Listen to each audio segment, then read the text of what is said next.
Let's be honest about something most people avoid talking about. If you've been working for years and you still feel financially stuck, it's frustrating. You wake up early, you go to work, you try to save, and yet somehow your life doesn't move forward the way you expected. You look around and see other people buying homes, investing, starting businesses, traveling, and you start wondering what you're doing wrong. The truth is uncomfortable, but it's also empowering. Most people don't stay poor because they are lazy. They stay poor because they follow a financial pattern that was never designed to make them wealthy. From a young age, we are taught one model: go to school, get good grades, get a stable job, work hard, earn a salary, and slowly climb the ladder. There's nothing wrong with hard work. The problem is that this system focuses only on earning income, not on building assets. That difference matters more than most people realize. If your entire financial life depends on a paycheck, then your growth will always be limited by time. You only have so many hours in a day. If income stops, everything stops. That's not wealth, that's dependence. Wealth is built when your money starts working independently of your time. Most people never make that shift because they are too focused on immediate survival. When income comes in, it immediately goes out. Rent, bills, food, subscriptions, lifestyle upgrades. And when there is something left, it often gets spent on comfort rather than investment. This is not about blaming anyone. It's about recognizing patterns. One of the biggest reasons people stay broke is lifestyle inflation. Every time they earn a little more, their expenses grow with it. Instead of increasing their assets, they increase their standards of living.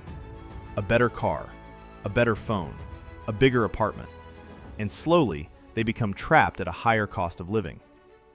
Another major reason is financial illiteracy.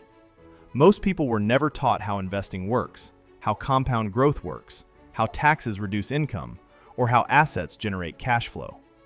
So they avoid investing because it feels complicated or risky. They keep money in low-growth environments or let it sit idle, losing value over time.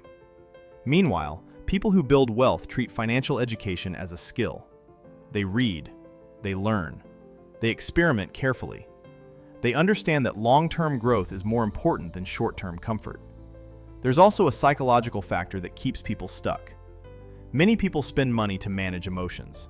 Stress shopping, status spending, buying things to feel successful. Social media amplifies this problem by constantly showing curated lifestyles. You see the visible rewards, but not the invisible responsibilities behind them. This creates comparison pressure, and comparison often leads to poor financial decisions. If you constantly try to match someone else's lifestyle without matching their income structure, you will always feel behind. So what should you actually do? First, shift your focus from income to ownership. Instead of asking, "How can I earn more this month?" start asking, "What can I own that generates income over time?" That might be investments, skills that allow freelancing or business, digital products, equity, or other assets. Second, control lifestyle growth. When your income increases, don't immediately increase expenses. Let the gap between what you earn and what you spend widen. That gap is your power. Third, educate yourself consistently. You don't need a finance degree, but you do need basic literacy. Understand compound interest. Understand how risk works. Understand the difference between assets and liabilities. Fourth, take calculated action. Not reckless risk, calculated risk. Start small if you need to. Invest small amounts. Build small projects. Learn from mistakes. Action builds clarity. Finally, be patient. Wealth is not built in 6 months. It's built through years of disciplined behavior. Most people quit because results are slow at the beginning, but slow growth compounds. If you feel behind right now, that doesn't mean you're incapable. It usually means you were following a model that creates stability, not wealth. And stability is not the same thing as freedom. The good news is that patterns can change. You can move from earning-only thinking to ownership thinking. You can move from emotional spending to strategic investing.